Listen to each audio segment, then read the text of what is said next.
큰 두 가지 꼭지가 뭔 헛소리야? 딱 보면 이건 뭔 개소리야? 왜 이런 걸 이렇게 얘기를 해?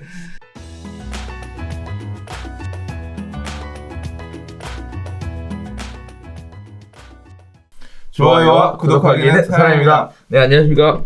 2020년 11월 21일 한발 앞서 소식을 전하는 고품격 부동산 토크쇼 부동산 별별 시대에 오신 여러분을 환영합니다.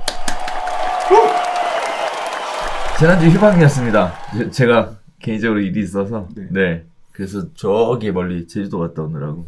네. 제주도 가고 싶은데. 제주도 갔더니 바람 엄청 불고 비 오고. 사람은 좀 줄었죠. 모르겠어요. 이게 성수기는 이제 싹 지나서 제가 아니야. 2년 전 11월 달에 제주도 갔다 왔는데 딱 좋았거든요. 해외로 나가시지 못하시는 분들이 제주도에 몰리면서 지금 제주도는 학생들은 없고요. 어른들이 엄청나게 많아서 올해까지 호텔 그리고 골프장 뭐 전부 다 못 가겠네. 매진. 그 얘기 들었어요. 뭐요? 제주도 비행기표는 구하는데 네. 숙박업소를 못 잡아가지고 맞아요. 비행기 캔슬했다고. 맞아요. 그런 얘기 들었어. 맞아요. 네, 심각한 상황입니다. 뭐 그러나 우리는 또 제주도에 그 유능한 회원들이 계셔서 네. 나 우리 큰애 기말고사 끝나면 제주도 여행 가려고 그랬는데.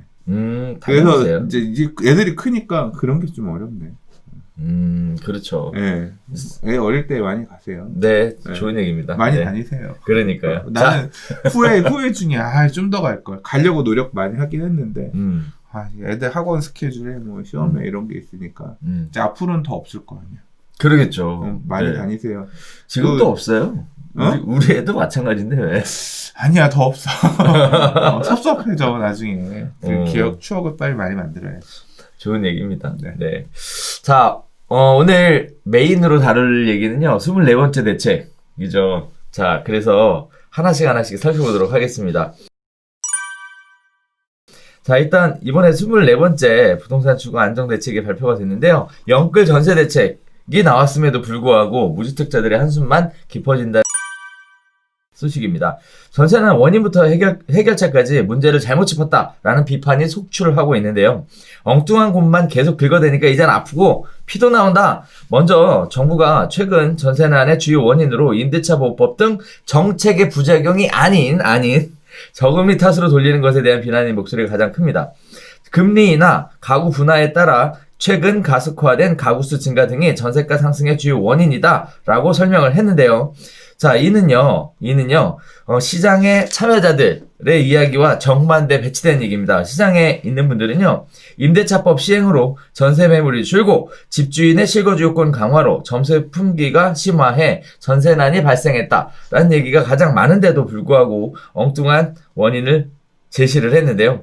거기에 따라서 실제 부동산 현장을 탐문해보고 공인중개사들의 이야기를 들어보기나 한 것인지 의심스럽다. 전형적인 탁상 행정에 불과하다며 정책 실패를 인정하지 않고 언제까지 남탓만 하려는 것이냐라는 목소리가 굉장히 큽니다.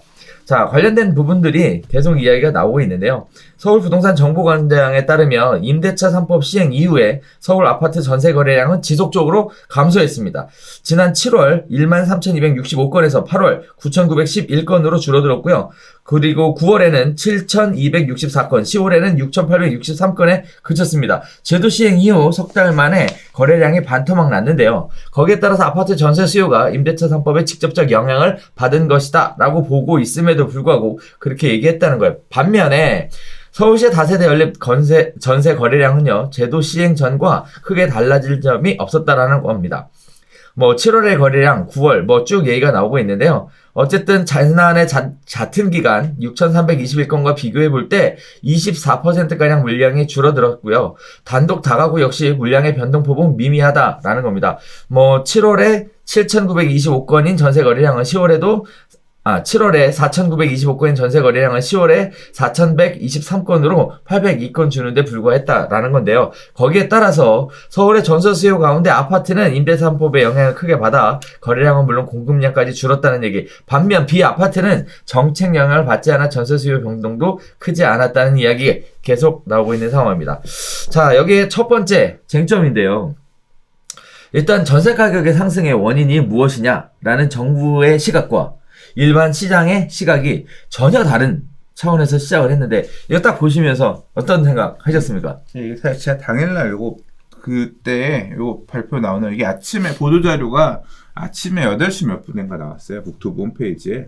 받아가지고 보고 제가 한 12시쯤 사무실에 나가서 잠깐 이제 놓고서 그때 처음 보면서 유튜브 방송을 했어요. 지금은 이제 내렸는데 네. 보면서 이제 이게 시장 상황을 판단하고 이게 첫 단락에 나온 내용입니다. 좀 전에 얘기가 지금 전세 가격은 왜 올랐는가 이렇게 지금 써놨잖아요. 그렇죠. 그거 보면서 그랬죠. 와 끝내준다. 이렇게 아닌 척 어떻게 이렇게 모르는 척 아닌 척 이렇게 불러댈 수 있었나. 참 어이가 없었다기보다는 뭐 이렇게라도 둘러댈 수밖에 없었던. 그러니까 지금 전월세 그러니까 임대차 입법 그래서 임대차 보호법 개정안에 따른 부작용일 수도 있지만 그렇죠. 이제 그 부분도 원인이 아닌 것은 아니나 실제 원인은 다른 곳에 있는 것처럼 둘러서 이렇게 한 거죠. 이거 말이 안 되죠. 저금리 때문에 그렇다. 저금리가 어제 오늘 얘기예요? 예를 들어서 그렇죠. 저금리가 이게 갑자기 7월달 8월달 들어서 저금리가 확 와닿았어. 그래서 전세가 올랐어? 그렇지 않잖아요. 지금 그렇죠. 급등했잖아요. 그렇죠. 이 급등의 원인은 저금리가 아니지. 저금리는 그냥 원인도 아닌 거예요. 어떻게 보면. 그러니까 저금리가 전세 가격을 전체적으로 높이는데 영향을 끼치는 건 맞아요. 근데 그거는 이번에 발생한 문제의 원인이 아니라 뭐 저금리는 금융위기 이후 계속 있었던 거니까 이제 그렇게 지금 이런 식으로 둘러대기에는 적절한 이유가 아니고 가구 분화에 따라서 가구 수가 늘어났다. 알죠. 근데 이것도 설명이 안 돼. 가구 분화 그럼 갑자기 몇 개월 사이에 막 늘었나? 그건 아니죠. 그렇죠. 가구 분화가 많이 되면 어떤 주택의 임대가 불안해지냐? 소형 주택들, 그렇죠. 작은 주택들, 말 그대로 그런 주택들, 원룸이라든가 이런 주택들의 임대 가격이 올라야 되는데 지금 전세난의 원인이 그게 아니잖아. 그러니까 이것도 딴 얘기야. 그래서 지금 그러면 실제로 현실은 어떠냐? 지금 코로나 때문에 원룸이나 이런 데들 임대료가 오히려 내려가고 있어요. 올라가는 게 아니야. 그 시장은 오히려 지금 시장이 반대로 이게 수요가 줄면서 왜냐하면 대학가 주변이나 소형주택의 임대가 지금 되게 많이 필요한 지역이 말 그대로 청년들이나 이런 곳들, 청년들이나 이런 분들이 들어가야 되는 대학가 주변 이런 쪽이 많은데 코로나 때문에 학교가 다 온라인으로 바꾸니까 방 얻었다가 다 방 빼고 학생들 가잖아요. 그래서 지금 그 동네는 가보면 방이 벼 있어. 저도 벼 있어. 안 들어와. 찾는 사람이 없어. 그래서 월세가 내려가고 있는 상황이거든요. 지금 전세나 세대 분화가 원인도 사실은 아닌 거예요. 어떻게 보면. 장기적으로는 문제가 될 수 있죠. 그렇기 때문에 벌써 2009년, 10년부터 서울시도 재개발할 때 소형주택 많이 지으면 용적률 더 주거나 이런 소형주택을 공급하려고 하는 그런 정책적인 부분들은 계속 해왔고 그래서 도시형 생활주택이란 개념도 나온 거고 그건 있었지만 지금의 문제는 아니다. 그래서 지금 얘기한 큰 두 가지 꼭지가 뭔 헛소리야? 딱 보면 이건 뭔 개소리야? 왜 이런 걸 이렇게 얘기를 해?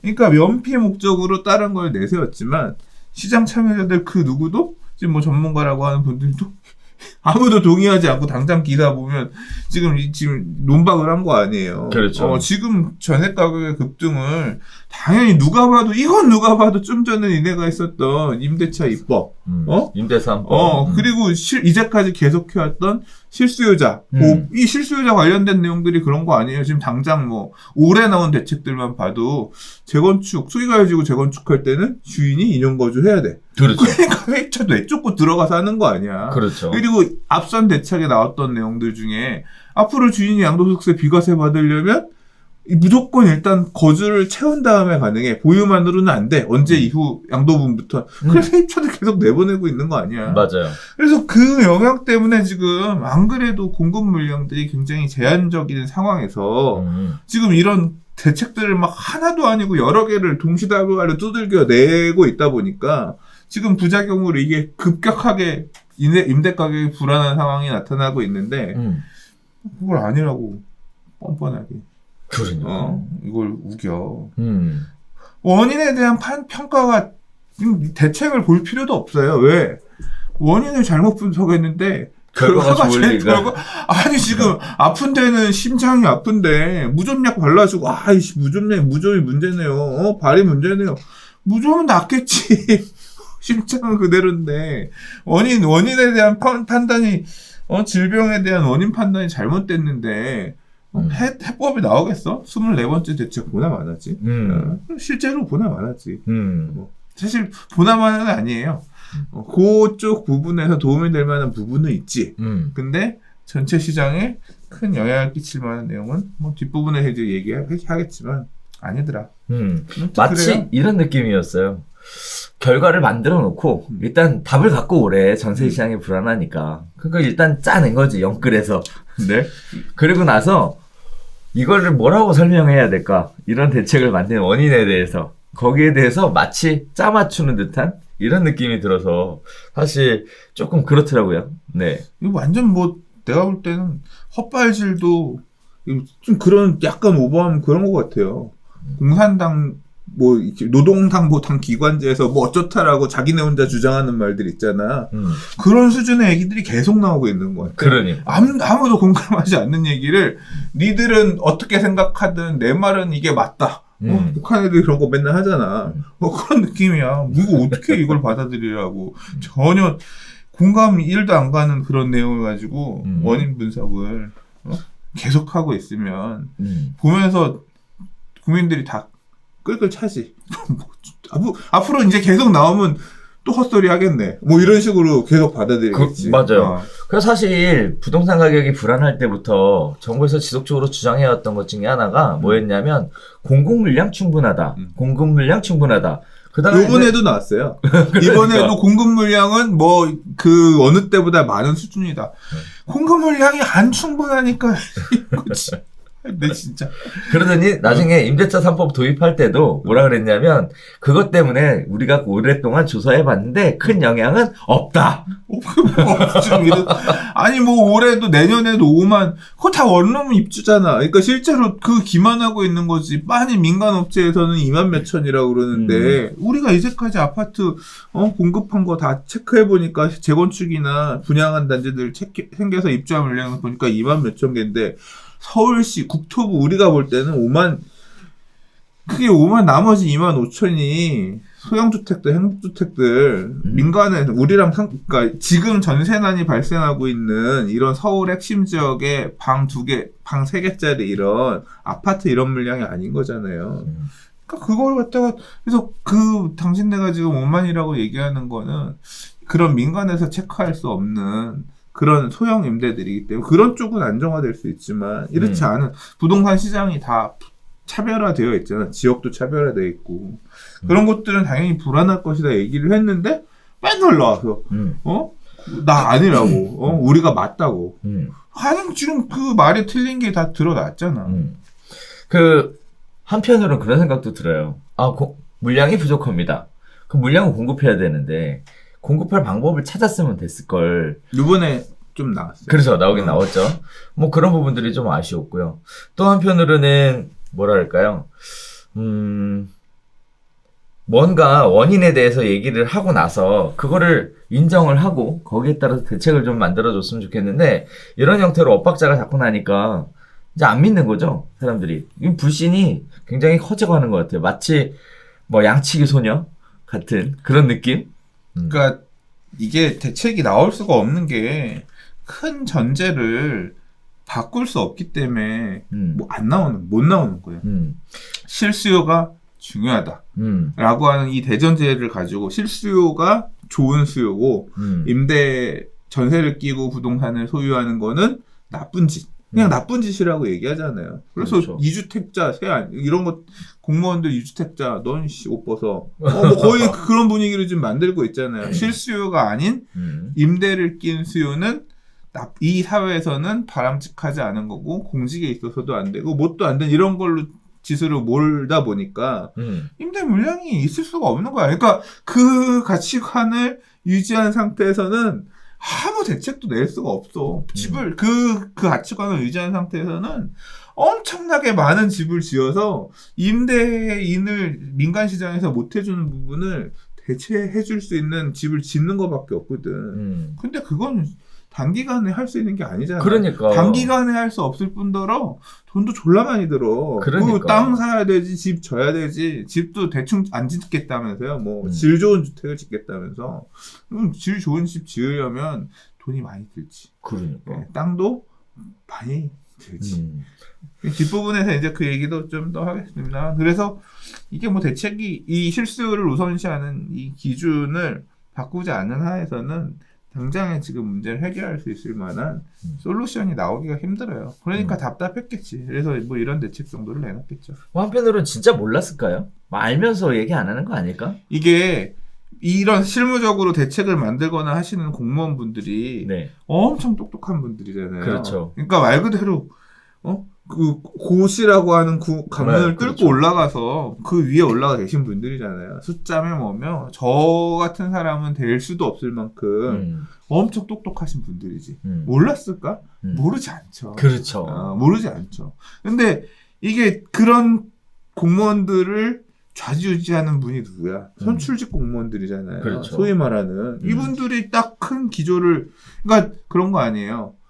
당이 결정했습니다. 따라야 되는 거잖아. 그 내용에 따라 정책이 만들어지고 그 정책 범위 안에서 할 수 있는 카드들을 갖다 끌어내는 거니까 이따위 보고서가 나오는 거지. 그러니까 이게 그런 어떤 그 정치적으로 뭐 그러니까 이 공약들이 지켜져야 되는 거지. 사실 이제 임대차 3법이라고 하는 것도 전월세 상한제나 계약갱신 청구권도 대통령 선거 당시에 공약이었다. 그러니까 공약을 지키기 위해서 이거는 지켜져야 되는 거다라고 해서 그런 큰 뼈대들이 일단 뭐 시기 이런 거 상관없이 일단은 요번에 무조건 간다 정해졌기 때문에 뭐 나머지 부분들이 지금 이 부작용이 나는 건데 어쩔 수 없다, 감안해야 된다, 이렇게 국민들이 감내하고 받아들여라, 뭐 이런 측면이겠지만, 그러니까 지금 이 사단이 나고 있다는 것도 알아야 되고, 이제 결국엔 그 밑에 공무원 분들도 뭐 이런 문제가 발생할 수 있을 거라고 생각했던 분도 있고, 뭐 아닌 분도 있었겠지만, 아닌 분들이? 모르죠. 이제 그 안에 공무원 조직도 엄청나게 많은 분이 있을 건데, 결국은 그렇게 힘 있는 분들이 이렇게 결정해서 갔으니까, 이런 부동산 대책들, 법률 개정안들이, 사실 임대 가격이 올라가는 게 난 나쁘지 않아. 왜냐면 나한테는 이득이거든. 그러니까 별로 사실 뭐 이렇게 헛발질하는 대책이 나온다고 해서 저 개인적으로는 뭐 아이고 역시 끌끌끌 뭐 이럴 수 있지만, 이제 이 부분 때문에 힘드실 분들을 생각하면 좀 안타깝죠. 그렇죠. 자, 두 번째 이야기 가보겠습니다. 자, 이번에 그래서 전세 가격이 불안해? 그러면 물량을 늘려서 공급할게 라는 얘기가 나왔는데요. 물량 공급에 관련된 얘기가 나오자마자 이런 얘기가 또 나오고 있습니다. 전세난 근본 원인을 방치한 채 물량만 늘리는 게 과연 실효성이 있을지 우려된다 라는 이야기가 나오고 있는데요. 정부가 2022년까지 전국에 11만 4천 가구, 수도권에는 7만 2천 가구를 전세 위주로 공급하기로 했습니다. 대부분이 공실인 공공임대를 활용하거나 다세대나 오피스텔을 매입해서 전세로 재공급하는 방식을 의미하는데요. 빈 상가와 오피스, 호텔 등을 리모델링해서 공급하는 것도 포함이 됐습니다. 장기간 공실인 임대주택이 입지가 좋지 않거나 상품성이 떨어져 수요자들이 외면하는 경우가 많은데, 현재 전세난은 아파트 부족에 따른 것인데 새로운 공공임대는 빌라, 오피스텔이 대부분이라서 공공임대를 전세로 전환하고 빌라 임대를 늘린다고 해서 아파트 중심의 임대차 시장이 안정되진 않을 것이다. 자, 거기에 따른 이야기들이 계속 나오고 있는 상황입니다. 아니, 물량을 공급하겠다라고 얘기했는데 왜 자꾸 실효성이 없다라고 얘기하는 건지 어떻게 보시고 계십니까? 그러니까 요번에 나온 대책들 보면 이게 대책 나오기 전날 이제 찌라시가 돌면서 커뮤니티며 카톡방이며 여기저기 되게 시끄러웠어요. 이제 내용들 중에 보면 뭐 호텔이나 뭐 공장이나 이런 것들을 주택으로 용도 변경을 해서 쓸 수 있게끔, 집이 되면 거기가 살면 문제 해결되는 거 아니냐, 이런 굉장히 나이브한 접근, 되게 비판이 많이 있었고, 근데 요번에 대책 내용 나온 중에 뭐가 있냐면, 그러니까 어떻게 보면 현실적인 답을 내릴 수 있을 만큼 내놨어요. 다급했지. 뭐냐면 지금 이미 지어져 있는 그러니까 민간 임대 사업자들이 갖고 있는 빌라들 있잖아요. 그러니까 이제까지 뭐가 이게 꾸준히 해왔던 거예요. 매입형 전세. 그렇죠. 그러니까 LH가 이 민간 사업자가 지어가지고 보유하고 있는 다세대 주택 같은 거 있잖아요. 이거를 LH가 매입해서 다시 전세로 놓는. 이제 이런 걸 갖다가 자금을 좀 투자를 해가지고 지금 젖어 있는 집들도 사서, 그러니까 민간 시장의 임대 가격은 불안한데 이렇게 매입을 해서 전세를 놓으면 우리가 좀 싸게 전세를 놓을게 이런 거잖아요. 그렇게 그렇죠. 해서 좀 싼 임대 물량들을 민간 시장에 공급을 해서 공공이 공급을 해서 좀 낮추는 노력을 하겠다. 이제 그렇게 했고, 그러니까 이미 젖어 있는 빌라들을 매입하는 형태, 그거를 좀 더 확대해서 하겠다는 얘기를 했고, 또 하나는 뭐냐면 아직 지어지지 않았다라고 하더라도 앞으로 지어서 그러니까 지금 당장 LH 직원들이 맨날 가서 막 땅 사가지고 빌라 짓고 하면, 빌라는 아파트랑 다르게 금방 지을 수 있잖아요. 주차장을 파지 않는 경우도 많고, 그래서 보통 필로티를 1층에 주차 놓고 2, 3, 4층 하니까 땅을 깊이 파야 되는 이런 아파트 짓는 거에 비해서, 또 사업 규모가 커져야 되는 아파트에 비해서 빌라는 뭐 대지 한 50평, 70평, 80평 이런 것만 있으면 합쳐가지고 땅 사가지고 지어서 올리면 몇 개월 뒤면 주택 공급이 되니까. 맞아요. 그러니까 빠른 주택을 확보하기 위해서 찾은 거지. 그래서 지금 젖어 있는 것도 살 거고요. 아직 안 젖어 있는 집도 우리가 시행하면 좋겠지만 민간이랑 같이 하겠다. 그냥 짓고 다니는 빌라 업자분들 여러분들께서 땅 사서 빌라 져서 우리 LH에 파세요. 그럼 우리가 LH를 매입 확약해서 땅 사는 단계, 뭐 2단계부터 해서 산다는 확약을 해서 임대를 어떻게 줘서 이렇게 가겠다. 도와주겠다. 이제 이런 거거든요. 대신 이제 지을 수 있는 집은 빌라라는 거죠. 이제 요거 얘기 나오면서 뭐라 그랬냐면 아파트보다는 질 좋은 빌라. 그러니까 입이 방정이라고, 너는 아파트 살면서 왜 질 좋은 빌라 있다는 소리 하냐. 그런 비판들이 있긴 했으나, 그러니까 그 말만 안 했으면 사실은 어떻게 보면 그렇게 해서 새로 지어진 요새 신축 빌라들도 잘 안 짓거든요. 안 짓는 이유가 뭐냐면 신축 빌라도 대출이 꽉 막혀가지고 투자 목적으로 빌라를 사는 사람들이 옛날처럼 없고, 요새는 아파트 청약을 하기 위해서는 무주택의 가치가 되게 높기 때문에 청약 당첨되려면 이런 허접대기 빌라, 아무리 새 빌라라고 하더라도 유주택이기 때문에 그 내용 갖고는 아파트 청약이 안 되잖아요. 맞아요. 그래서 과거에는 그런 거 사서 살다가 그냥 청약하거나 아니면 뭐 이런 수요도 있었지만, 지금 무주택의 가치가 너무 커서 청약 통장의 가치가 너무 크기 때문에 이런 빌라도 안 사요. 그러니까 지금 빌라 거래량이 많이 있는 건 뭐냐면 재개발, 재건축, 공공재개발 이런 붐이 있는 지역들 빌라들은 거래가 됐지만, 그러니까 미주택자들이 더 사거나 재개발 받으려고 하는 사람 사지. 말 그대로 이런 질 좋은 빌라, 내 집에 대한 가치로 이런 빌라에 대한 수요는 되게 급감되어 있는 상태에서, 그래서 이제까지 별로 가다가 멈췄었단 말이에요. 근데 이제 요 나라가 나서서 이런 빌라를 좀 공급하겠다라고 하니까 이제 빌라 짓는 업자들은 살 사람이 정해졌잖아. 누구? 나라잖아요. 그러니까 적정 이윤, 얼마에 팔면 되겠다 이윤 딱 보고 하려는 이제 민간 사업자들을 움직였죠. 이거 얘기 나오고 나서 나라가 질 좋은 빌라를 공급하겠다. 이 얘기는 결국 빌라 지을 수 있는 땅의 가격이 올라가겠구나. 이제 그런 결론도 아마 이제 호가를 높이겠지. 빌라 지으시려면 이 정도는 우리는 받아야겠는데, 이제 뭐 그런 흐름으로 가긴 하겠으나, 뭐 일단 이런 식으로 해서 지어지는, 뭐 이 숫자가 엄청 많지는 않아요. 계산해보면 서울 수도권이 뭐, 서울 같은 경우가 몇 천이었더라. 뭐, 수도권에서 19,000? 정확한 숫자는 제가 슬쩍 보고 넘어갔습니다만, 아무튼 그런 식의 공급도 하겠다.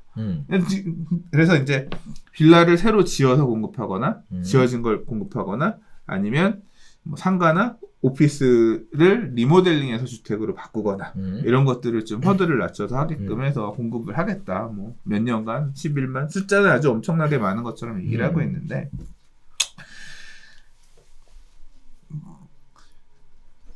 예를 들어 애들 학교를 대치동에서 보내야 되는 분들이 대치동에 이런 신축 빌라가 지어지면 몇 년 있는다.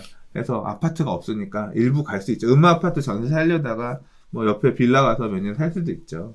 이제 그래서 어느 정도는 해결이 도움이 될 수는 있을 거예요. 전세 가격 급등에 도움이 될 수는 있을 건데, 근데 이 가격도 엄청 차이가 나잖아요. 그렇죠. 매매가랑 매매가도 차이가 나지만 임대가도 차이가 나잖아요. 그렇죠. 근본적인 대체 수요가 되기는 힘들죠. 음. 그래서 지금 얘기한 요 대책에 대해서는 효과는 있겠으나 일부만 혜택받는 일부는 효과, 그러니까 요 물량들을 주거 지역으로 옮겨갈 수 있은 뭐 예를 들어 호텔을 오피스텔을 전환해서 주택으로 만들었어.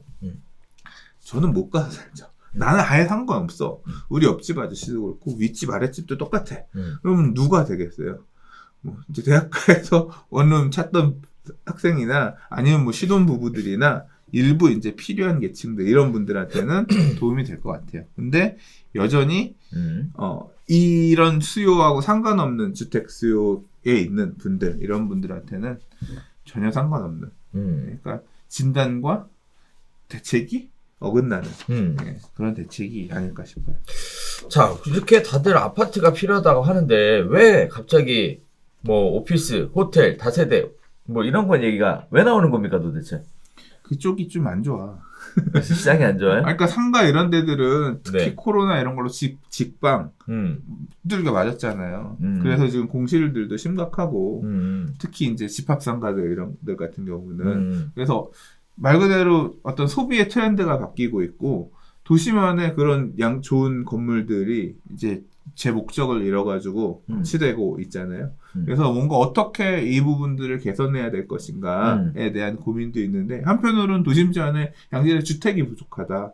이렇게 있으니까 두 개를 맞물려서 그럼 상가를 주택으로 바꿔보면 어떨까? 이제 그런 상태인 거고. 그럼 일정 부분 저는 의미 있는 거라고 봐요. 되게 비판하는 분들도 많은데 저는 일정 부분 의미 있다고 생각해요. 다만 이 비용이나 이런 걸 따졌을 때 이게 남는 장사, 그러니까 이게 그럼 그만큼 자원을 들여 살 만한 부분인지에 대해서는 그러니까 주택으로 용도를 변환하는 게 최선의 방법인지는 전문가 분들이 왜냐하면 비용의 문제가 발생하는 거기 때문에 좀 따져서 그러니까 막 정치적으로 해결하기보다는 이것도 결국 시장에 맡겨야 되는 거예요. 만약에 저한테 야, 저 오피스를 사서 주택으로 바꿔서 세를 놔봐라. 만약에 계산해, 그럼 저는 이제 제가 이걸 통해서 수익을 내야 되니까 계산기를 두들겨 봐야 될 거 아니에요. 정치적으로 해라 이런 게 아니라 가서 한번 두들겨 봐라고 하면 리모델링 할 경우에 층고가 너무 높아서 이거는 여기는 그러니까 그런 걸 완화해주기에 층고가 높은 경우에는 복층 오피스텔 이런 거 할 수 있잖아요. 그렇죠. 그거 예를 들어 허용을 해준다라고 복층이면 임대료 얼마까지 넣을 수 있겠네 계산해보고 하나 유닛당 하는데 비용 해서 전체 해보니까 얼마 정도 비용이 나와. 하나당 한 칸에 얼마 세를 넣을 수 있어? 그러면 이게 이 건물에 대해서 이렇게 했을 때 비용까지 고려해가지고 이득이 나겠네. 남는 게 있다. 괜찮다. 가는 거고. 근데 또 이제 주택으로 바꾸면 문제가 뭐냐면 종부세가 엄청 나와. 이제 그런 세제까지 감안해서, 야, 씨발, 이 세를 내고서 하는 게 맞을까? 만약에 그걸 해주려고 하면, 세를 또 이제 종부세를, 이런 경우에 완화해주는 뭔가 특례 규정 같은 게 있어야지. 이제 그런 것들을 고려해서 민간 시장에 들어가야 되는 건데, 지금, 얘기하면서도 생각이 나지만, 종부세를 건드려 놔가지고, 법인이든 개인이든, 이거 임대로 가는 거는 미친 짓이다. 실효성이 얼마나 있을까 싶다. 그러니까 민간 시장에 맡기기에는 이 종부세를, 그러니까 보유세를 이런 식으로 과하게 해놓은 상태에서는 민간 임대업자가 되겠다는 건 엄청난 월세를 받지 않고서야 미친 짓인데. 저 전매 사업으로 하신대잖아요. 네? 전매 사업으로. 이걸 나중에도 결국 이렇게 이런 소형주택이나 좋은 집들도 많은데 좋은 집들도 많은 데가 아니라 이 상가를 오피스를 주택으로 리모델링한 집이 좋으면 얼마나 좋겠어. 결국 도심지 안에 그러니까 딱 이거 얘기 나오고 나서 바로 나온 게 그거잖아. 너부터 그 리모델링 해놓은 집에 가서 애 키우고 살아봐라. 그 얘기하면 너 가서 애 키우고 살래? 그러면 참 이게 살기 싫지. 주상복합하고도 또 다르잖아요. 다르죠. 네. 전혀 다르죠, 개념이. 그렇죠. 주상복합도 대단지 그런 데들이 인기 있지. 나홀로 주상복합 이런 것들이 인기 없는 것처럼. 그렇죠. 그것만도 못한 오피스를 주택으로 전환한 주상복합이 되는 거잖아요. 네.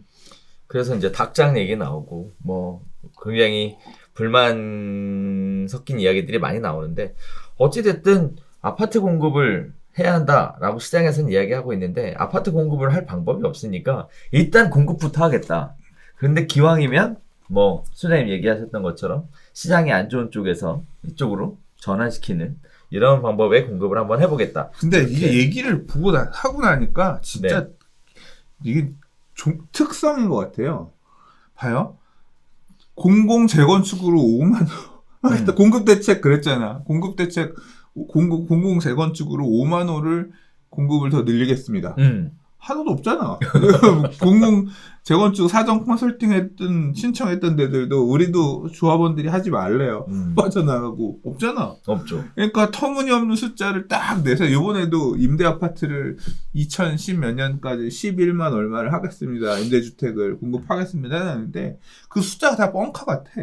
이제 계속 반복되면 아유 저놈들은 또 저렇게 답 안 나오는 말도 안 되는 숫자 가지고 현혹시키고 그러니까 현실성이 과연 있는 숫자인가? 이것도 실무적으로 이렇게 봐서 좀 전에 얘기했던 허들들, 보유세, 전 종부세 이거 완전 치명타일 것 같거든요. 그런 것들을 감안하고 민간 사업자들이 들어와서 할 거냐? 그거 다 공공이 할게요. 그렇죠. 어디서 돈이 나서? 그렇죠. 지금 돈이 어디서 나서 이걸 다 한다고? 그렇죠. 어쨌든 공정 경쟁 시장은 아니죠. 그죠? 한쪽은 세금을 안 내고 한쪽에서는 세금을 내고 세금만큼 감면해주겠다. 뭐 이렇게 봐도 될 것 같은데 아무튼 그렇게 두 번째 이야기 마무리하고요. 대책 발표될 때마다 언급되는 그 숫자에 관련된 오류가 이번에도 크게 있다라는 얘기가 있어서 세 번째 이야기로 바로 넘어가겠습니다. 자, 여기 지금 대책에 보면요. 공실인 공공임대를 활용한다라는 얘기가 있었어요. 그런데 이 공실인 공공임대가 좀 숫자에 문제가 있다라는 얘기입니다. 자, 정부가 공공임대 공실 4,900가구 서울 기준입니다. 을 활용해서 전세형 공공임대를 공급하겠다는 전세대책을 발표를 했는데요. 생색내기에 그칠 가능성이 높다. 구체적인 얘기들이 나오고 있습니다.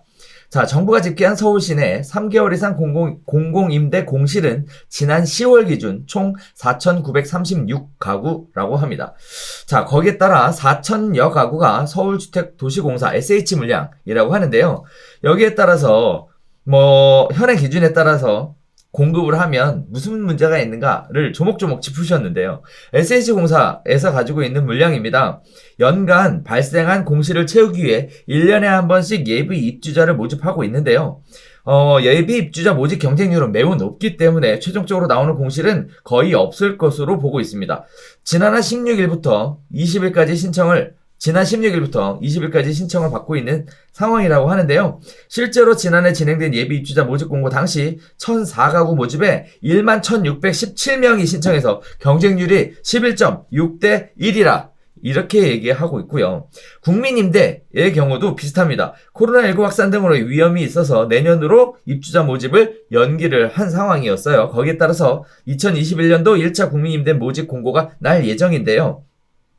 최근 SH공사가 진행한 2020년 2차 국민임대주택 입주자 모집에 엄청나게 많이 몰려서 10대 1의 경쟁률을 기록을 하고 있다라고 얘기를 합니다. 거기에 따라서 전세형 임대로 다시 얘기하면 공실인 공공임대, 다시 얘기하면 공실이 없다라는 얘기를 이렇게 조목조목 따져서 이야기를 하고 있어요. 거기에 따라서 전세형 임대로 전환 가능한 물량은 다가구 매입해서 임대하는 정도가 될 것이다 라고 보여지고 있고요. 거기에 따라서 서울시에서 공급하겠다고 밝힌 전세형 공공임대 8,900가구 중 절반 이상이 공공임대 공실 활용 물량이지만 이 계획은 반쪽짜리 대책이다. 이런 얘기가 나오고 있는데요. 공급 물량을 숫자로 보여줘야 사람들이 이 정도 늘어나면 나한테도 혜택이 올 수 있겠구나 라고 해서 여러 가지 이야기를 하였으나 결국은 입주자 모집 공고를 하고 남는 거를 전세로 하겠다는 건데 입주자 모집 공고하면 끝난다라는 거잖아요. 물량이 없다라는 얘기인데 굳이 이렇게 금방 드러날 숫자를 이렇게 만들 필요가 있었을까라는 생각도 들면서 왜 공급 물량 공급하겠다는데 실효성이 없다라고 사람들이 이야기하는지가 극명하게 드러나는 하나의 예가 아닌가라는 생각이 들거든요. 그리고 이제 전세 대책이니까 이게 보세요. 이 전세 임대 아파트를 전세를 공급하는 거, 공공이 전세를 공급하는 게 이게 중장기적으로 가능한 대책인가요? 저는 불가능하다고 보거든요. 왜냐하면 돈이 SH고 LH고 공기관이 돈이 엄청 많아야 돼. 그렇죠. 엄청 많아야 전세주택을 계속 공급할 수 있는 거예요. 물리적으로 그렇게 되면 전세를 계속 준다는 얘기는 LH나 SH가 자산도 엄청 많아야 된다는 거잖아요. 근데 부채 많은 회사인데. 엄청나게 많죠, 부채. 제가 박원순 시장님이 오세훈 시장님이랑 전 시장님이랑 선거할 때 그 당시에 이 토론 자료를 보면서 되게 분노했었어요. 왜냐하면 진짜 짜증이 났거든요. 그 당시에 얘기가 뭐였냐면 서울시가 부채가 많다. 빚덩이 서울시를 만들어 놓은 걸로 공격을 했어요. 박원순 시장이. 근데 오세훈 시장이 그때 뭐라 그랬냐면 서울시의 부채가 많은 건 SH공사의 부채가 많아서인데 SH공사가 부채가 많은 건 마곡지구 땅 매입하느라 그 보상비를 줬어야 늘어났지만 그 땅을 지금 확보했기 때문에 이제 좀 있으면 땅 택지들을 팔아서 현금이 들어올 거다.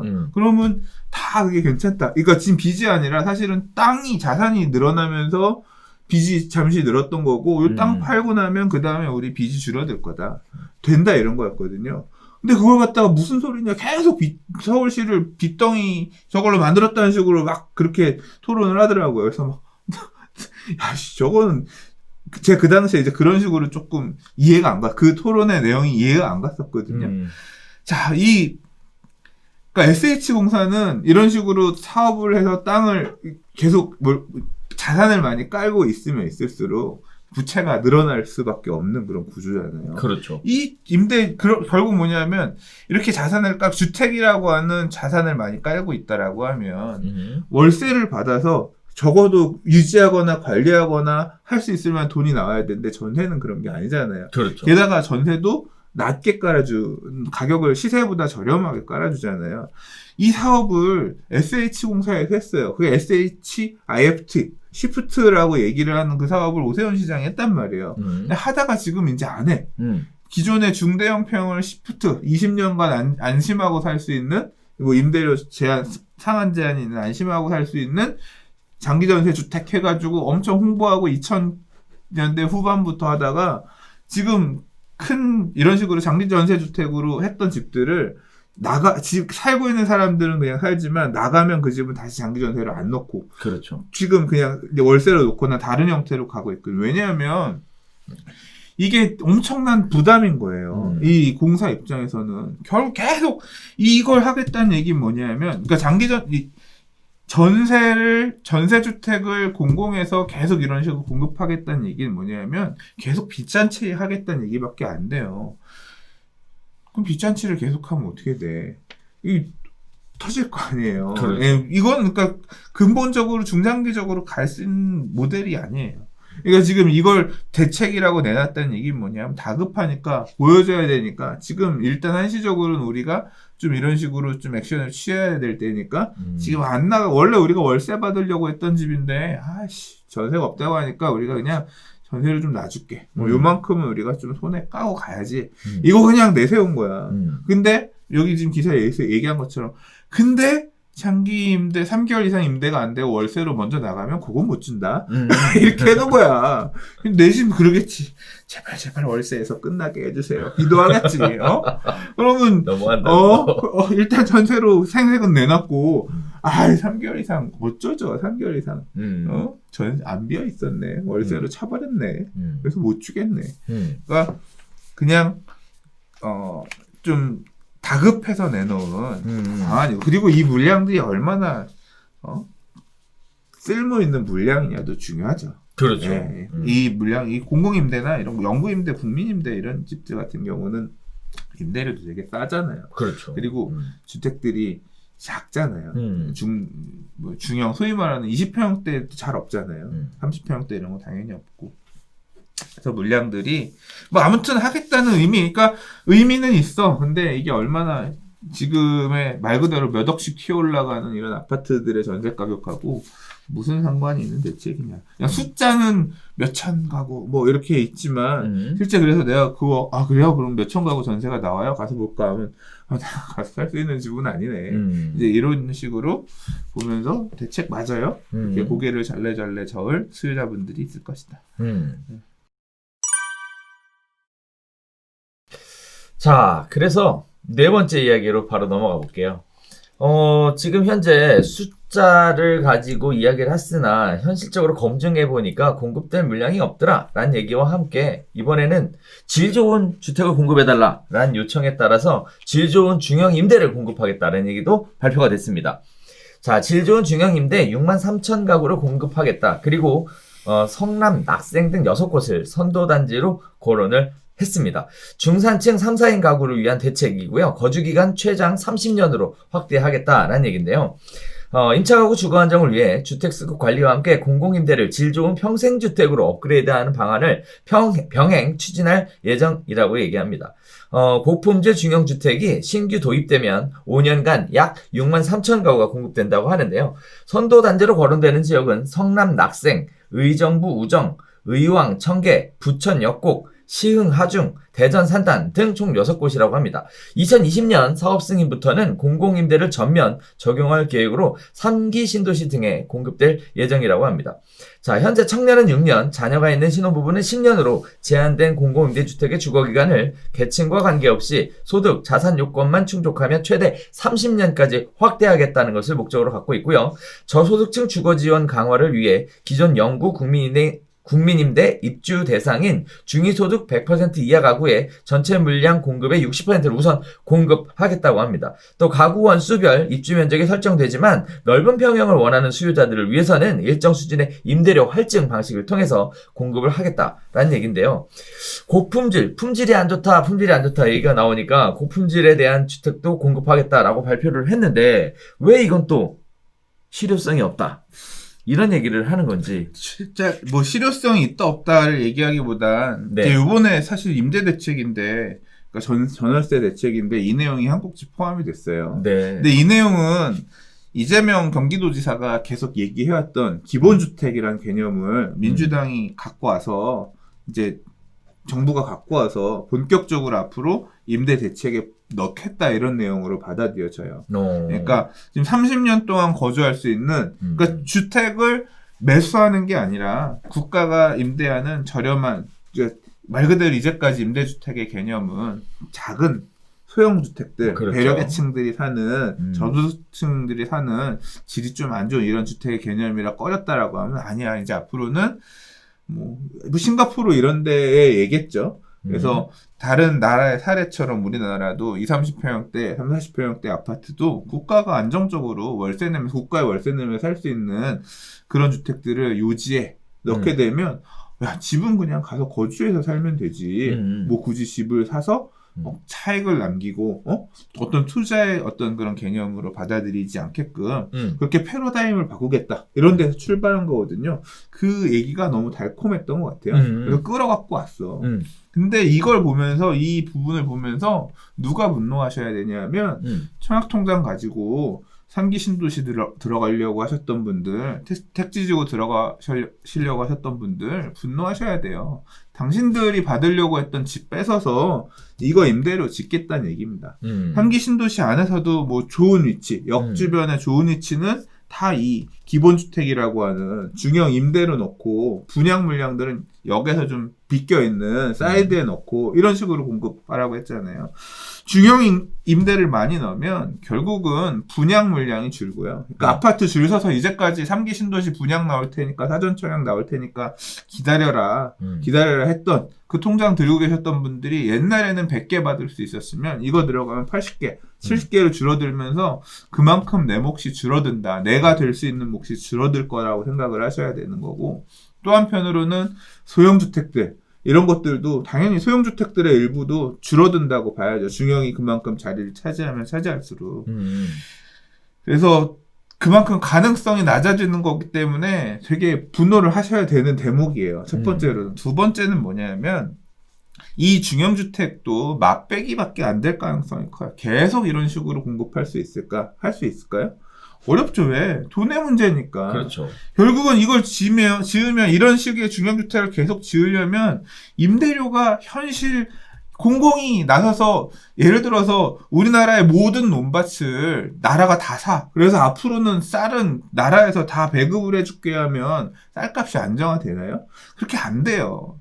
시장이라고 하는 게 그렇게 결국 시장이라고 하는 역할이 있단 말이에요. 정부가 나서서 다 한다고 해서 결국 정부가 답이 안 나오면 정부가 나서서 한다고 해서 최고의 효율이 만들어지지가 않단 말이에요. 오히려 더 그런 공기관이 나서서 할 경우에 부패하고 그러면서 더 가격은 비싸질 수도 있단 말이에요. 더 판단을 민간 사업자들은 뭔가 사업을 하기 위해서 온갖 경우의 수를 다 두고 손해볼 것까지 감수해가면서 해가지고 최고의 가격들을 뽑아내려고 말 그대로 나오는 게 지금 시장이란 거 아니에요. 그런 기업들의 고뇌의 산물들, 그게 시장에서 경쟁해서 지금 시장 가격이 만들어지는 거잖아요. 공공이 나선다고 해서 무조건 싼 물건을 만들어낼 수 있는 게 아니란 말이에요. 근데 결국 이 중형 임대 아파트들을 공공이 나서서 만든다고 하더라도 이걸 계속하긴 힘들단 말이에요. 왜? 계속하려면 이걸로 계속 수익이 나야 되는데 말 그대로 빚덩이 부채가 계속 커지지 않으려면 이게 계속 수익이 나야 되는 건데 수익이 내려면 월세를 높게 받을 수밖에 없다고. 한계가 있단 말이에요. 이게 결국 이것도 뭐냐면 정부가 월세 받는 월세주택이라는 건데 두 가지의 경우의 수가 있죠. 월세가 굉장히 싸. 그러면 예를 들어서 이번에 공급되는 과천이라든가 아니면 하남이라든가 교산이라든가 이런 지역에 굉장히 핵심 지역에 주택들은 전부 다 이 중형 임대로 나왔어요. 그럼 내가 나는 뭐 내 집 마련 필요 없고 이 집에 가서 30년 살 수 있다. 그럼 나는 뭐 내 집 마련 안 해도 좋아. 나는 그럼 교산의 핵심 지역에 가서 중형 임대로 가서 살래라고 들어가 살았어요. 가보니까 임대료 싸고 너무 좋아. 그러면 이 집은 계속 임대를 놓을 거 아니에요. 그렇죠. 예. 그럼 이 집에 들어가고 싶은, 이 공공임대에 들어가고 싶은 사람은 많을까요, 적을까요? 많겠죠. 여기 들어가서 사는 게 주변에 민간 아파트에 전세 월세 사는 것보다 훨씬 더 나으니까 사겠죠. 그러면 이거 아파트에 들어가려고 맨날 줄을 서겠죠. 대기표가 있겠죠. 그렇죠. 예. 근데 그러면 내가 여기에서 10년 살았어요. 10년 살아가지고 애 이제 대학교 보내고 이제 교산에서 출퇴근하기엔 너무 멀어서 또는 내가 직장이 바뀌어서 뭐 다른 이유로 해서 옮겨가야 돼. 그래서 뭐 예를 들어 다른 지역에 이번에는 좀 멀어져가지고 수원으로 이사를 가야 되는데 그럼 그 다음엔 난 어떻게 돼? 10년 살고 이사 가려고 하면 10년 동안 잘 살았으니까 나라 입장에서 볼 때는 싸게 잘 살았으니까 됐지 가. 그러면 이 집에 줄 서 있던 사람 들어가겠지만 그러면 난 수원에 있는 다른 이런 중형 임대로 갈게요. 거기에 티오가 있냐고. 없지. 거기 가면 다시 그냥 말 그대로 시장 바닥 위에 얹어 있는 시장 바닥? 아무튼 다시 말 그대로 호롤의 들판에 서 있는 임차 대기인 하나밖에 안 되는 거예요. 나라에서 계속 책임져 줄 수 있냐? 아니란 말이야. 내가 당첨돼서 갈 수 있는 그 기간 동안, 내가 이용할 수 있는 기간 동안. 그럼 난 여기 임대료가 싸니까 30년이고 40년이고 그냥 30년 보장해 준다고 30년 동안 여기 살아야겠네? 그리고 수원 출퇴근하려면 맨날 그러고 다녀야 돼? 옮기면 안 되지. 그러니까 이거는 결국 뭐냐면 말은 나라가 어느 정도 보장해 준다는 개념은 좋은데 현실적으로 보면 주거 이전의 자유가 없는 거야. 여기에서 벗어나는 순간 나는 외톨이가 되는 거거든. 힘들어지는 거거든. 아니 왜 이걸 이런 중형 임대로 공급해? 이걸 분양을 해서 내가 사면 대출금 이자 내면서 갖고 있다가 나중에 내가 10년 살았는데 팔아야겠어. 내가 수원으로 이사 가야겠어. 팔고 그 돈 갖고 수원 가서 집 사면 되잖아. 또는 수원 가서 임대 전세를 얻든 월세를 얻든 하면 되잖아. 아니 자본주의 사회에서 그걸 할 수 있는 게 권리이고 우리가 시민으로서 누려야 될 그건데 왜 그걸 빼놓고 이런 식으로 국가에 종속시켜서 말 그대로 이게 이런 식으로 되면 계속 제발 다음번엔 나라에서 주는 임대 이거 됐으면 좋겠는데 결국은 수원에 어디 빌라 전세 가서 월세 가서 살고 있다가 또 수원에 있는 이런 국민 중형 임대 아파트에 대기 걸어놓고 다음번엔 내 차례 왔으면 좋겠네. 그 배급 이게 이거 밥쌀 얻으려고 배급 줄 서 있는 거랑 뭐가 달라요? 주거를 그런 식으로 바꾸고 있는 거잖아요. 패러다임을. 나는 이거는 짜증 졸라 나요. 아니랬으면 좋겠어. 왜 이런 패러다임을 자꾸 가져가고 낚이지? 사람들이 낚이려고 하지? 이런 거를 좀 저는 반대해요. 이 임대주택이나 임대에 이걸 갖다 중형으로 올리겠다 이런 개념이 나오기보다는 진짜 이런 임대주택들은 힘든 분들을 위한 쪽으로 보편적 복지 이런 개념으로 가기보다는 자원은 효율적으로 써야지. 나머지 민간에 맡길 부분을 너무 공공이 나서서 다 자기네가 할 수 있는 것처럼 돈도 없으면서 돈도 결국 쓸 수 있는 건 제한적인데 아니랬으면 좋겠어요. 아무튼 나는 그래서 졸라 싫다. 마음에 안 든다. 이런 정책 자체가. 이거 가서 들어갔다가 이사 나중에 가야 되면 그때 집을 살 걸. 할 수도 있겠지. 괜히 이거 들어와가지고 10년 잘 살고 나는. 그럼 여기 들어가려고 하는 수요라고 보면 결국은 집을 현재 살 수 없는 여건에 있는 분들이 잠시나마라도 좀 편안한 안식처를 제공해주겠다. 이렇게도 보여질 것 같은데요. 30년 동안 또 돈 모으면 되니까 열심히 살아서 돈도 좀 모으고 그렇게 하시면 또 기회가 있지 않을까라는 생각도 살짝 들고요. 한편으로 소장님 얘기하셨던 얘기는 공감이 가는 부분이 있어요. 예전에 그 장기 선세 주택을 인근 시세에 뭐 절반 가격으로 공급하겠다. 80% 정도였어요. 80%였나요? 하여튼 뭐 그렇게 공급을 했으나 나중에 가서 처음에 시범단지만 그렇게 저렴하게 공급이 됐고요. 제 기억으로는 이후에 공급된 것들은 가격이 거의 시세에 준하게 공급됐었던 걸로 기억을 하고 있습니다. 그나마도 끌고 가는 게 어려워서 사실상 지속적으로 끌고 계속 유지시킬 수 없었던 정책인데 과연 이런 부분들이 앞으로 계속 지속적으로 유지할 수 있는 정책일까에 대해서는 한번 생각을 해봐야 되는 부분일 것 같아요. 급한 마음은 알겠으나 조금 지속 가능한 그리고 사회가 그걸 사회가 부담해야 되는 거잖아요. 결국 부채라고 하는 공기업의 부채라고 하는 건 사회가 부담해야 될 거잖아요. 그 일부를 위해서 사회가 계속 이런 부분을 부담해 갈 수 없다면 이런 기준은 이런 어떤 정책은 잘못된 정책이죠.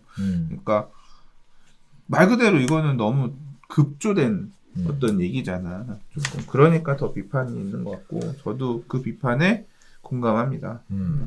말은 되게 공감하는 게 아니라 똑같이 졸라 욕해놓고 공감합니다. 왜? 부드럽게 얘기하니까 좀 그러네. 30년 열심히 일해야지. 투잡, 쓰리잡 해가지고 열심히 아니, 일해야지. 나는 이런 정책 싫어요. 네. 자, 5번째 이야기입니다. 입지 안 좋은 데만 공급한다라는 얘기 나왔더니 이번에는 국토부 장관님께서 입지 좋은 데 공급할 거야 이런 얘기 하셨습니다. 자, 호텔 개조한 전셋집 도심 내 직주 근접의 장점을 갖고 있다라는 얘기인데요. 윤성원 국토교통부 1차관이요. 호텔 개조해서 1인 2인 가구의 전세 물량을 공급키로 한 대책에 대해서 해외에서는 호텔을 주택용으로 많이 공급한다며 호텔은 입지가 도심 내 요지에 있어 장점이다라고 강조를 했습니다. 호텔 등 숙박시설과 오피스, 상가 등을 개조해서 총 1만 3천 가구를 공급하기로 했는데요. 일각에서는 현실성이 떨어진다, 닭장주택이 될 거다라는 비판이 쇄도하고 있는 상황입니다.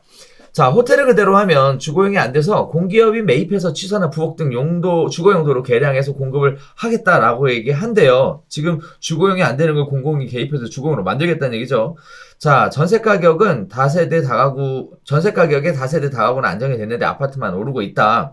아파트는 공급에 2년 반이 걸려서 1, 2년 사이에 획기적인 공급을 늘리려면 아파트에 준하는 평형, 디자인, 편의시설을 갖춘 다세대 연립 오피스텔을 공급해야 한다. 여기서 한번 획을 긋고요. 그리고 이런 얘기를 했어요. 청년층이 원하는 아파트 수요를 대체할 수 있을 것이다 라는 얘기를 했는데요. 결국 이 얘기는 2030 세대를 타겟으로 해서 공급되는 공급 대책의 일환 아닐까라는 생각이 들면서 한편으로는 법 만들어지겠다라는 생각도 드는 부분이에요. 좋은 입지에 공급하겠다 이렇게 얘기했는데 다들 또 실효성이 없다라고 얘기하는 이유는 아무래도 여기에서 언급했던 닭장주택이 될 거다에 대한 어떤 거부감, 두려움 뭐 이런 것 때문에 있지 않을까라는 생각이 드는데 어떻게 보셨어요? 저는 이 부분은 별로 그렇게 비판하지 않아요. 그러니까 저는 막 이게 되게 나쁘게 얘기하는 분들이 많았는데 저는 이거는 뭐 그럴 수 있다고 생각해요. 그러니까 청년주택도 결국 임대료 수준이나 얼마나 매력 있는 물건으로 이 어차피 애초에 뭐냐면 이런 호텔을 개조해서 주택으로 만드는 거는 이게 1인 가구나 요새는 제 또래 제 친구들도 보면 결혼 안 한 친구들 있거든요. 그러니까 그런 세대들 결국 이런 분들 중에서 도심 안에 오피스텔 거주하는 거 선호하고 근데 사실 어떻게 보면 호텔이나 이런 물건들이 잘 리모델링하면 오피스텔의 대체제 역할을 할 수 있거든요. 네네. 그리고 오피스텔은 인기가 좋아요. 왜? 주차나 이런 부분들이 원룸이나 이런 거 왜 훨씬 좋고 일단 입지라든가 교통 편의성이라든가 이런 부분들이 되게 좋거든요. 그래서 건물만 잘 리모델링하고 하면 그러니까 뭐 지금 여기 베니키아 호텔 개조해서 공급한 거 요게 청년주택 리모델링형이라 그래서 이슈가 됐을 때 저도 봤거든요. 이 문제들이 좀 있어요. 뭐 라운더리 서비스 이런 거 무조건 이용해야 되고 뭐 그런 조건으로 해서 계산해보면 임대료도 매력이 없고 바닥도 그러니까 리모델링도 되게 그렇게 성의 없게 한 부분도 있고 그래서 초기에 이슈가 됐어서 그때 봤었거든요. 지금은 어떻게 바뀌었는지 모르겠어요. 근데 결국은 잘만 하면 살만하게 잘만 하면 될 거라고 생각해요. 그리고 만약에 이제 조금 시류를 읽는다고 하면 저는 그런 거 있으면 좋겠거든요. 예를 들자면 제가 만약에 결혼을 안 하고 혼자 살았다. 그러면 이런 집 들어가면 괜찮겠다 싶은 그런 거죠. 그리고 실제 그런 시도들이 어디에서 있냐면 공유주거라 그래서 강남 쪽에서는 애초에 시행 단계부터 그렇게 들어가는 것들이 있어요. 그래서 임대료는 싸지 않아요. 싸지 않은 대신에 그 안에 들어가면 같이 이용할 수 있는 바라든가, 그렇죠. 네, 뭐 당구장이라든가 그런 어떤 놀이시설 아무튼 그런 즐길 수 있는 같이 어차피 거기에 거주하는 사람들이 대부분 1인 거주 가구들이니까 그 안에 친구도 만들고 사용할 수 있는 방은 좁지만 같이 사용할 수 있는 뭐 독서실이나 사무실이나 어떤 이런 소호 공간 이런 갖춰져 있다든가. 이런 식의 개념들이 도입이 되면서 공유 주거들이 가고 있거든요. 한편으로 뭐 이런 호텔이나 이런 것들을 공간을 리모델링하면서 개인 독립 공간 만들어주고 그런 공유 공간들이 만들어지면 이런 식으로 리모델링하면서 충분히 그런 수요들을 대체할 수 있어요. 왜냐하면 그런 1인 가구들, 그러니까 소득이 어느 정도 있는 1인 가구들은 주거 지역을 그런 도심지 근처에서 찾으니까 될 수 있을 거라고 봐요. 그래서 뭐 그걸 따라서 이렇게 하는 부분까지 뭐 실효성이 없다. 지금 전세 대책하고는 상관없지. 왜냐면 지금 그런 임대 가격이 불안한 게 애초에 원래 그런 원룸 도심지 안에 소형 오피스텔 전세는 원래 없는 거니까 원래 없었으니까. 그러나 그런 쪽에서 찾는다. 좀 저렴한 임대 물건을 찾는다라고 하면 그 그런 공급은 충분히 효과가 있을 것이다. 다만, 지금 문제가 되는 학군지, 뭐 이런 주거 지역의 임대하고 너무 상관없죠. 왜냐하면, 그러니까 이걸 똑같이 지금 대치동의 전세 가격이 몇 억씩 급등하는데, 도심 안에 이런 호텔 바꿔서 전세 짓는다고 해서 해결이 될까요? 안 되죠. 대치동 전세, 목동 전세 오르는 거는 해결이 안 되지, 이거저서. 근데 다만, 도심지 안에 이런 거 찾는 사람들은 조금 이득을 볼 거다. 그러니까, 혜택 보는 쪽은 좀 다르게 나타날 거다. 근데 그런 쪽에서는 의미가 있다. 네. 저는 개인적으로 이런 생각이 좀 들었어요. 아까 잠깐 수장님도 얘기했듯이 수요가 원하는 건 아파트잖아요. 그런데 다세대 연립 오피스텔을 아무리 잘 짓는다고 아파트가 되진 않거든요.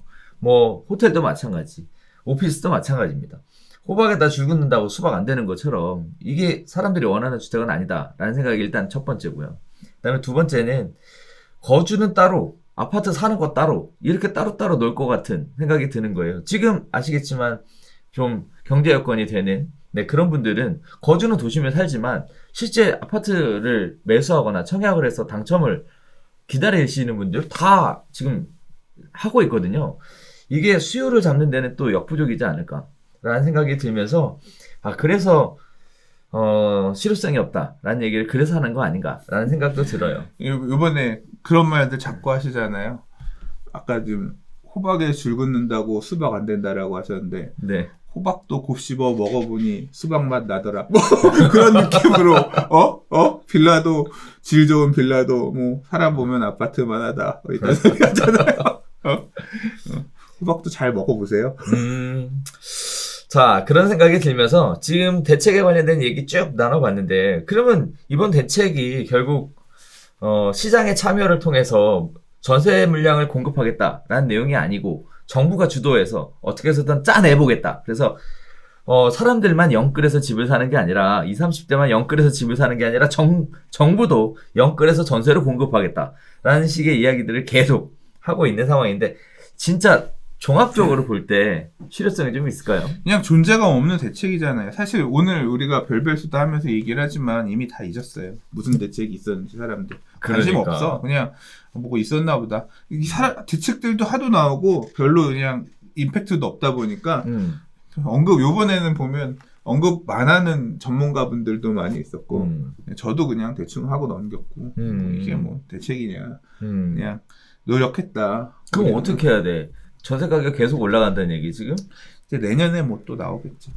내년이 지금 올해는 겨울로 가는 과정이라 지금 약간 또 코로나 다 심해지고 이러면서 이슈가 살짝 가려지는 느낌인데 이제 사실 임대 가격은 내년이 걱정입니다. 내년 이사철이 어떻게 될지 내년에 이제 신문지상 뉴스 브리핑 요새 안 하고 있거든요. 뉴스 안 보고 있거든요. 그러니까 안 보고 있는 게 아니라 별로 없어. 근데 이제 내년 이사철에 임대 가격 등등 지금도 맨날 지표 놓고서 뭐 들끓래 어쩌네 이걸 나올 게 어떻게 나올지 지금 뭐 상황을 봐서는 올해보다 더 심각해질 것 같은데 그 기사를 보면서 되게 아플 것 같아요. 마냥 임대 가격 올라가는 게 웃을 수만은 없는 일이거든요. 그러니까요. 이 관련해서 얼마 전에 그 방송에서 나왔던 내용을 가지고 이제 누가 이제 짤을 만들어서 캡처를 해가지고 올려주신 내용을 본 게 있는데 직면에 있는 이사를 가야 되는데 집이 없어서 직면에 있는 분들 입장에서 진짜 너무 깜깜하겠더라고요. 그러니까 저도 아이를 키우는 입장이니까. 근데, 그러니까 저도 뭐, 저야 혼자 몸 좀 피곤해. 가능하죠. 근데 아이들을 학교를 어떻게 바꿔야 되고, 이것 때문에 집 때문에 옮겨야 되고, 이런 부분들 겹쳐서 가야 되는데 물건이 없어서 답이 안 나오고, 막 이런 당사자분들 입장에서는 너무나 고통스러운 상황이 될 거거든요. 빤히 보이거든요. 근데, 전세난 문제입니다. 얘기하는 것도 사실, 어떻게 보면 아프지. 그렇죠. 좀 이렇게 뭐냐면 이 전세가가 급등하는 모습을 안 보고 있으면 뭐 물론 이제 저도 전세 주고 있는 집이 있으니까 재계약을 하거나 뭐 할 때는 봐야겠지만 안 보고 있으면 이런 문제들이 발생하는 거를 좀 신경 안 쓰고 잊을 수 있잖아. 근데 이제 내년에 나오는 모습들을 보면서 어떨지. 그냥 지금 이게 제가 하고 있는 뭐 또는 다른 분들이 많이 얘기하고 계시는 게 기후였으면 좋겠고 내년에는 진짜 안정이 됐으면 좋겠지만 쉽지 않을 것 같아요. 전세시장 안정을 위한 정부의 적극적인 노력 하지 말아달라. 하면 더 문제 생긴다. 네, 이런 얘기들도 많이들 하고 있는데 아무튼 마음은 다 똑같은 것 같아요. 전세시장 안정화가 돼서 서민들, 실수요자들이 편안하게 살 수 있는 그런 제도, 그런 시장 분위기 이렇게 안착되는 거에 대해 뭐 싫어하시는 분들은 없을 것 같습니다. 아무튼 좋은 해결책이 나오기를 계속 별별수다와 함께 지켜봐 주시면 좋겠습니다. 자, 6번째 마지막 이야기입니다. 김포하고 대구, 수성구, 부산, 해운대구 등 7곳이 조정 대상 지역으로 신규 지정이 됐어요. 집값이 오를 대로 올라가지고 이미 뭐 폭탄 상황인데 정부 규제가 실기한 거 아니냐. 집값 하락 전환 기대는 난망이다. 이런 얘기들이 나오고 있습니다. 자, 경기도 김포, 부산의 해운대, 수영, 동래, 연제, 남구, 대구광역시의 수성구를 조정 대상 지역으로 묶었습니다. 효력 발생은 20일부터 적용이 됩니다. 자, 김포시는요, 최근 수도권 집값 상승과 전세난이 심화하면서 비규제 지역 풍선 효과로 집값이 급등한 상황입니다. 부산도 지난해 11월 규제 지역에서 해제된 지 1년 만에 다시 지정이 됐습니다. 대구도 수성구를 중심으로 학군 및 투자 소유가 증가해 올해 8월부터 상승폭이 확대되고 있다. 하지만 이들 역시 이미 오를 대로 올렸다라는 평가들이 이어지고 있는 상황인데요. 일부 투자성 수요를 억제할 수 있겠지만 집값 하락 전환을 기대하기는 어렵다라고 이야기들을 하고 있습니다. 자, 우리 별별수다 하면서도 지속적으로 이야기를 나눴었던 지역들 드디어 드디어 조정 대상 지역으로 묶였습니다. 조정 대상 지역으로 지정하게 되면 지가가 하락할 수 있지 않을까? 뭐 이런 기대 섞인 얘기들도 나오는데 어떻게 보세요? 조정 대상 지역으로 지금까지 지정해서 지가가 하락한 일은 없는 것 같은데 그걸 원인으로 해서 일시적 충격이 있었던 지역들도 있고 이제 이런 그렇죠. 규제가 들어가면 그 지역의 본 모습이 나오는 것 같아요. 이제 규제를 뚫고서도 가격이 올라가는. 그러니까 이제 뭐 승급했다. 뭐 이제 뭐 그렇게 표현하는 경우들도 있잖아요. 지금도 아이러니하게 규제가 가장 많은 지역이 가격이 제일 비싸고 그리고 또 그 와중에도 슬금슬금 올라가는 모습을 보이기도 하고 하잖아요. 잘 모르겠어요. 뭐 하락할까? 글쎄. 네. 그런데 왜 규제지역 지정은 왜 이렇게 늦었을까요? 이거 지금 해야 된다고 계속 얘기했는데 뭐 그동안 여러 가지 얘기들이 나오고 있는데요. 뭐 가장 대표적으로 나오는 얘기는 거기에 뭐 선거 관련된 얘기하고 같이 묶여가지고 굉장히 시끄럽더라고요. 그쪽에 있는 분이 뭐 나와야 되고 뭐 해야 되는데 뭐 해놓으면 뭐 어쩌고 저쩌고 뭐 이런 얘기들 나오는데 진짜 영향을 미쳤겠죠? 잘 모르겠어요. 다만 아무튼 이번에 수도권이 됐다. 지금 김포 되게 핫합니다. 아무튼 막 검색어 순위도 치고 올라가고 김포가 지난번에 빠져가지고 맞아. 김포가 사실 그래서 이제 메리트가 있는 지역이다라고 하면서 김포로 몰려가신 분들이 많았는데 이번에 지정되고 나서도 계속 지금 김포에 대한 관심이 이어지고 있는 것 같고 그리고 일단 부산의 메이저한 해수동에다가 연제구까지 포함해서 남구까지 포함해서 다 이 동남 쪽의 메인 라인이거든요. 남구, 연제구, 동래구, 수영구, 해운대 이거 조정 대상 지역 다시 걸었는데 수익지구는 안 걸었나 봐. 그죠? 네. 그렇죠. 안 걸렸어요. 조정 대상 네, 조정 대상 지역만 지역으로만 했어요. 걸렸어요. 네. 네, 가격이 이렇게 올랐는데 좀 이거 너무한 거 아닙니까? 역차별, 수도권 역차별. 무슨 부산은 이렇게 뭐 3개월 만에 10억이 오른 아파트가 있다고 그러는데 조정 대상 지역만 걸고 서울은 까딱한 투기할 지역까지 다 걸어서 이게 이제 조정 대상 지역은 금융 규제나 이런 쪽이 많고 그렇죠. 투기할 지구로 가면 국토부에서 관장하는 직접적인 규제들이 더 들어가거든요. 그래서 이제 좀 서울 살아서 억울하다. 서울 살아고 그래? 아닙니다. 아닙니다.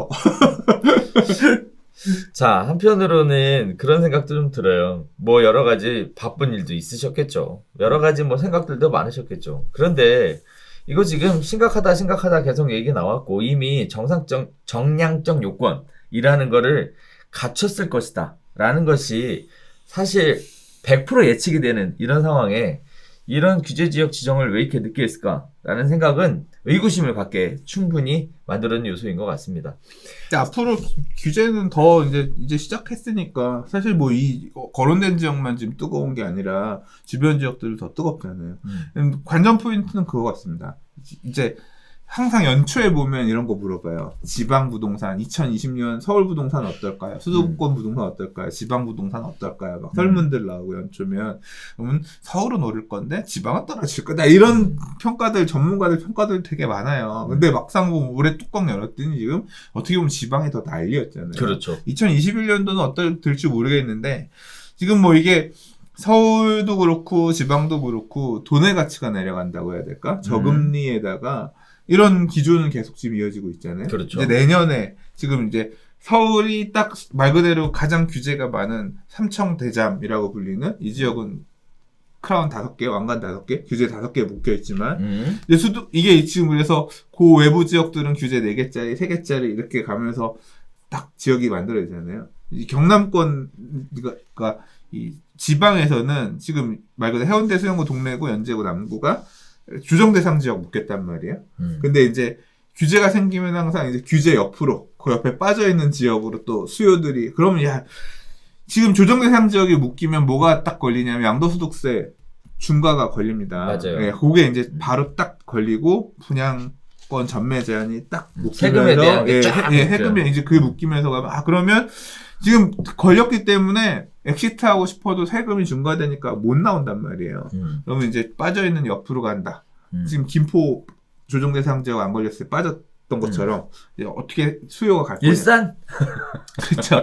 이제 그럼 이게 계속 그럼 좀 더 규제가 심화되고 옆으로 갈 거냐. 말 그대로 서울이 수도권에서 발생했었던 이 효과가 이 경남권 지방에서도 발생하면서 투기과열 지구가 추가적으로 지정된다거나 아니면 조정 대상 지역이 더 확대된다거나 이제 똑같은 규제가 생기면 차라리 해수동이 낫다라고 하면서 다시 투자의 흐름이 해수동으로 넘어오고 그럼 해수동이 더 올라가면 해수동에는 투기과열 지구를 더 묻고 어떤 서울 수도권에서 반복됐던 이런 풍선 효과 또는 이제 규제의 역효과들이 반복되면서 이제까지 적용돼 본 적이 없는 투기과열지구 규제가 이제 이 비수도권, 이 경남권에서도 발생할지 그것도 좀 되게 궁금합니다. 근데 부동산 중개업 하시는 분들 입장에서는 공부 좀 하셔야 돼요. 조정 대상 지역으로 지정되면 뭐가 바뀌는지. 근데 여기 부산은 이미 다 예전에 지정됐던 곳이라서 김포. 김포? 김포 얘기하는 겁니다. 안 그래도 네. 긴장하고 있습니다. 또 전화 오겠구나 이거. 네. 네. 자, 아무튼 부동산 중개하시는 분들 입장에서도 상황이 바뀌었으니까요. 바뀐 상황에 맞춰서 중개는 하셔야 되겠고 실수하셔서 나중에 소비자도 중개사도 피해보는 일이 없게끔 미리미리 준비하시고 공부하시고 하셨으면 좋겠습니다. 자, 오늘 저희가 준비한 소식은 24번째 부동산 대책과 관련된 걸 기준으로 해서 쭉 이야기 나눴는데 뭐 말씀하셨던 것처럼 별로 볼 게 없었다라는 얘기를 계속 그래도 저는 하고 싶었던 말 해서 속이 후련합니다. 아, 그랬군요. 난 저 중형 임대주택들 확대하고 어차피 계속 못 해줄 건데 이거 기존에 지금 이제까지 제 주변에 아는 분이 청약통장을 지금 15년 넣었어요. 근데 계속 안 돼. 그것도 생애 최초라든가 신혼부부 특공 물량이 계속 늘어나면서 지금 15년을 청약통장을 부었는데 무주택으로 있으면서 그분이 2년 전에 저한테 뭐라 그랬냐면 상계동 쪽에 그 당시 아파트가 5억 정도 했는데 그때 그걸 살까 하다가 근데 청약통장이 10몇 년 넘게 있다는 거예요. 근데 그거 아깝지 않냐고. 그리고 또 그때 3기 신도시 얘기도 있었잖아요. 그리고 사실 이제 그 당시에 그분이 가용 자금이 그렇게 많지 않아서 그때 전세를 옮겨갈까 그냥 집을 살까 고민을 하다가 청약통장 아깝긴 아깝다고 3기 신도시 발표하니까 그럼 3기 신도시 넣어볼까 이러면서 이제 그러셨거든요. 근데 지금 그 당시에 그 집이 지금 9억 10억이 됐대요. 5억짜리가. 근데 지금 여전히 2년 지났고 그러니까 이렇게 지금 3기 신도시 이런 물량들을 기다리면서 청약통장 못 쓰고 지금 기다리고 계신 분이 계신데 뭐 그 말 그대로 3기 신도시 안에서도 핵심 지역은 임대료 다 빼버리고 저기 어디 떨어지에 있는 이런 것들만 분양으로 가져갈 수 있다. 그나마 가격도 얼마일지 아직 몰라. 그렇게 해버리면 차라리 나는 지금 당장 그 얘기를 하시더라고요. 그냥 2년 전에 전세 안 가고 청약통장이고 이거 뭐고 나도 모르고 그냥 아파트 살 걸 그랬다고. 너무 속상하다고 하는 거예요. 그런 분들을 생각하면 뭐 생활 뭐 패러다임 이런 거 하지 말고 기다렸던 분들에게 집을 가질 수 있도록 임대인 갑질할 생각하지 마시고 물량을 좀 많이 주는 게 맞지 않나. 용적률도 좀 더 풀어서 원래 용적률 풀어서 3기 신도시 용적률 풀어서 더 공급한다고도 발표했었잖아요. 좀 풀어서 주는 게 맞지 않나. 저는 그렇게 생각합니다. 그러니까. 자, 저기까지 저희가 준비한 소식은 여기서 마치도록 하겠습니다. 다음 주에는 새로운 소식 가지고 다시 찾아뵙으면 하고요. 기왕이면 기쁘고 즐거운 소식도 끼어 있었으면 하는 바람도 가져보겠습니다. 다음 주에 다시 인사드릴게요. 감사합니다.